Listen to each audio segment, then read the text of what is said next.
الحمدللہ وکفا والصلاة والسلام علی من لا نبی بعد اما بعد اعوذ باللہ السمیع العلیم من الشیطان الرجیم بسم اللہ الرحمن الرحیم قل ان کنتم تحبون اللہ فاتبعونی یحببکم اللہ۔ اہل ایمان کو اللہ تعالیٰ نے بہت بڑی خوشخبری سنائی ہے، اور خوشخبری یہ ہے کہ اللہ کی محبت تمہیں کب نصیب ہوگی۔ اللہ تعالیٰ کی محبت کو حاصل کرنے کے لیے رسول اللہ صلی اللہ علیہ وسلم کی اطاعت ضروری ہے، اتباع ضروری ہے۔ جو شخص جتنا زیادہ اللہ کے رسول صلی اللہ علیہ وسلم کی اطاعت اور اتباع کرے گا، اتنا ہی وہ اللہ کا قرب حاصل کرے گا اور اتنا ہی اللہ کی محبت کو حاصل کر پائے گا۔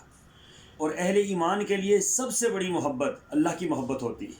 والذین آمنوا اشد حبا للہ، اہل ایمان کے لیے سب سے زیادہ اللہ کی محبت ہوتی ہے، اور اللہ کی محبت میں رسول اللہ صلی اللہ علیہ وسلم کی محبت بھی ہوتی ہے، اطاعت بھی ہوتی ہے۔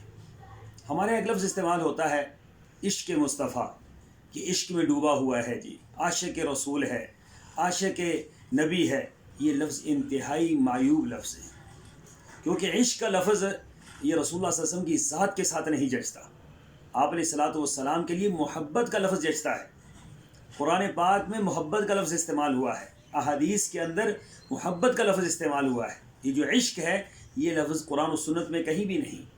قرآن و سنت کی تعبیرات اور قرآن و سنت کے الفاظ اور قرآن و سنت کی خوبصورتی، وہ کہیں بھی ہمیں یہ نظر نہیں آتا کہ کہیں پر عشق کا لفظ استعمال ہوا۔ اب ایک لفظ ہمارے ہاں ایک بندہ فوت ہوا تو اس کے متعلق یہ بات مشہور ہو گئی، بہت بڑا عاشق رسول تھا۔ سوچنے کی بات یہ ہے کہ عاشق رسول ہونا اہم ہے یا اطاعت رسول ہونا اہم ہے؟ عشق رسول اہم ہے یا اطاعت رسول اہم ہے؟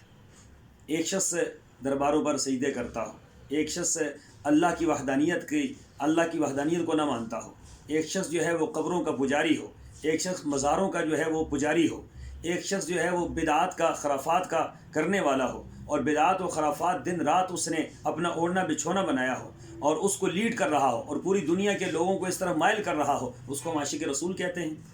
کیا رسول اللہ صلی اللہ علیہ وسلم کا عشق یہ سکھلاتا ہے کہ ہم اللہ کی وحدانیت کو چھوڑ دیں؟ کیا رسول اللہ صلی اللہ علیہ وسلم کا عشق یہ سکھلاتا ہے کہ ہم قبروں پر سجدے کریں؟ کیا رسول اللہ صلی اللہ علیہ وسلم کا عشق یہ سکھلاتا ہے کہ ہم مزاروں پر چادریں جا کر چڑھائیں؟ کیا رسول اللہ صلی اللہ علیہ وسلم کا عشق یہ سکھلاتا ہے کہ ہم قبروں کے اوپر بڑے بڑے قبے اور بڑے بڑے عمارات تعمیر کریں؟ اگر یہ عشق رسول ہے تو یاد رکھیں کہ صحابہ اکرام ایسے عاشق رسول نہیں تھے۔ صحابہ اکرام کے اندر یہ باتیں نہیں تھیں۔ وہ تو قبروں کو زمین کے ساتھ برابر کرنے والے تھے۔ وہ قبروں کو صرف عبرت کے لیے استعمال کرتے تھے، قبروں کے اوپر جاتے تھے عبرت حاصل کرنے کے لیے، وہاں تماشا لگانے کے لیے نہیں جاتے تھے۔ آج لوگ یہ بات کہتے ہیں کہ فلاں بہت عاشق، اس نے بڑا ناموس رسالت کے حوالے سے کام کیا ہے۔ اللہ کے بندو، ناموس رسالت کے حوالے سے کیا کام کیا؟ مجھے آپ یہ بتلا دیں۔ جو رسول اللہ صلی اللہ علیہ وسلم کی اطاعت میں جو شخص اطاعت نہیں کرتا، اتباع نہیں کرتا، آپ کی بات نہیں مانتا، وہ آپ کا کیسا عاشق ہے؟ اس نے ناموس رسالت کے لیے کیا کیا ہے؟ اس لیے یاد رکھیں، قل ان کنتم تحبون اللہ فاتبعونی یحببکم اللہ۔ فرمایا کہ اگر تم چاہتے ہو کہ اللہ تمہیں اپنا محبوب بنا لے تو تم رسول اللہ صلی اللہ علیہ وسلم کی اطاعت کرو، اتباع کرو، پیروی کرو، قرآن و سنت کو مانو، قرآن و حدیث کو مانو۔ وہ بندہ مثالیں دے رہا ہے کہ جی دیکھیں غازی علم دین شہید اور داتا دربار کے قبروں پر میلے لگے ہوئے، اور ان کو شیخ الحدیث مرتے ہیں، ان کی قبر پر ایک بندہ بھی نہیں ہوتا۔ کتنی افسوسناک بات ہے کہ بھائی آپ نے تو قبروں کو تجارت بنا رکھا ہے، آپ نے قبروں کو تجارت کا ذریعہ بنا رکھا ہے، آپ نے مردوں کو لوٹ کر کھا لیا ہے، آپ مردوں کے نام پر کھانے والے لوگ ہیں۔ ہم اللہ کے فضل و کرم سے مردوں کے نام پر نہیں کھاتے، ہم مردوں کے لیے دعائیں مغفرت کرتے ہیں، ان کے لیے یہاں سے بیٹھ کر ہی ہم دعا کر سکتے ہیں، ان کی قبر پر بھی جا کر دعا کر سکتے ہیں۔ اس لیے یہ نظریہ قائم کرنا کہ جناب ہماری قبریں آباد ہیں تو قبروں کو آباد کرنے کا رسول اللہ صلی اللہ علیہ وسلم نے حکم نہیں دیا، مسجدوں کو آباد کرنے کا حکم دیا۔ اور آج دیکھ لیں، آپ کی مسجدیں ویران ہیں، آپ کی قبریں آباد ہیں، آپ کے مزارات آباد ہیں، آپ کی مسجدیں ویران ہیں، اور ہماری اللہ کے فضل و کرم سے ہمارے قبرستان دعاؤں سے آباد ہیں اور ہماری مسجدیں عبادات سے آباد ہیں۔